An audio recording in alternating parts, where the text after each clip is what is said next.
બોટાદ નગરપાલિકાની સિટી બસના માલિક મામલતદારના ડ્રાઈવર હોવાથી તંત્ર દ્વારા રિક્ષાચાલકોને ટાર્ગેટ કરાતા હોવાનો સળગતો વિવાદ સામે આવ્યો છે. વોર્ડ નંબર 9ના કોર્પોરેટર છત્રજીતભાઈ ધાધલ અને રિક્ષા એસોસિએશનના પ્રમુખ દિલીપભાઈએ ટ્રાફિક પીએસઆઈ એ રાવળ અને તંત્રની મિલીભગત સામે આકરા પ્રહારો કરતા જણાવ્યું છે કે સિટી બસમાં ક્ષમતા પાર્સિંગ કરતાં વધુ પેસેન્જરો બેસાડવા છતાં ટ્રાફિક પોલીસ કેમ લાચાર બનીને જુએ છે. બીજી તરફ શહેરમાં બેફામ દોડતા ભૂમાફિયાના ડમ્પરો, બ્લેક ફિલ્મવાળી અને નંબર પ્લેટ વગરની ગાડીઓ પાસેથી મોટા હપ્તા લઈને તેમને છાવરવામાં આવી રહ્યા છે. વગદારો સામે ઘૂંટણ ટેકતી પોલીસ માત્ર પછાત અને ગરીબ વર્ગના રિક્ષાચાલકોને જ કેમ દંડ ફટકારે છે? મામલતદાર, નગરપાલિકા પ્રમુખ અને ટ્રાફિક પોલીસની આ પક્ષપાતી નીતિ સામે ચીમકી ઉચ્ચારવામાં આવી છે કે જો આ દમન તાત્કાલિક બંધ નહીં થાય તો બોટાદમાં ઉગ્ર આંદોલન કરવામાં આવશે.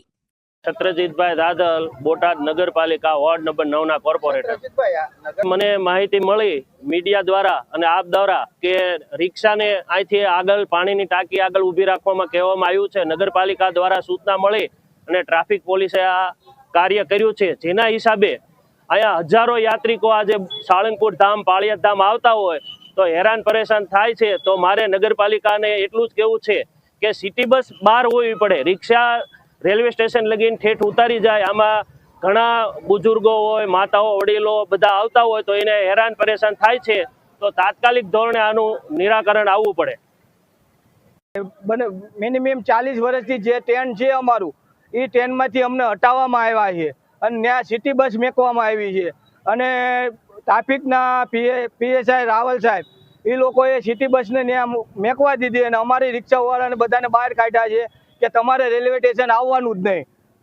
મામલતદાર સાહેબના ડ્રાઈવર જે સિટી બસનો કોન્ટેક્ટ જે રાખ્યો છે, મામલતદાર સાહેબના ડ્રાઈવરે રાખ્યો છે અને એના કહેવાથી મામલતદાર સાહેબના કહેવાથી ટ્રાફિકવાળા એ લોકો અમારા રિક્ષાવાળા ઉપર અવર જવર અત્યાચાર કરતા રહે છે. આવી રીતે સાચી છે, બધા રિક્ષાવાળા હપ્તા આપે છે, ડમ્પરવાળા હપ્તા આપે છે. ડમ્પરનું ન ગણો ને તો 4,80,000નું ઉઘરાણું છે. અમારી માંગણી એટલી જ છે, જ્યાં અમારો પોઈન્ટ છે, જ્યાં અમારું ટ્રેન નહીં મળે ત્યાં બેફામ ડમ્પરો ચાલે છે, બેફામ બ્લેક કલરની ફિલ્મ પટ્ટીવાળી ગાડીઓ ચાલે છે, ખટારા અંદર આવે છે. એ બધાના હપ્તા રેગ્યુલર ચાલુ જ છે ટ્રાફિકમાં, બરોબર?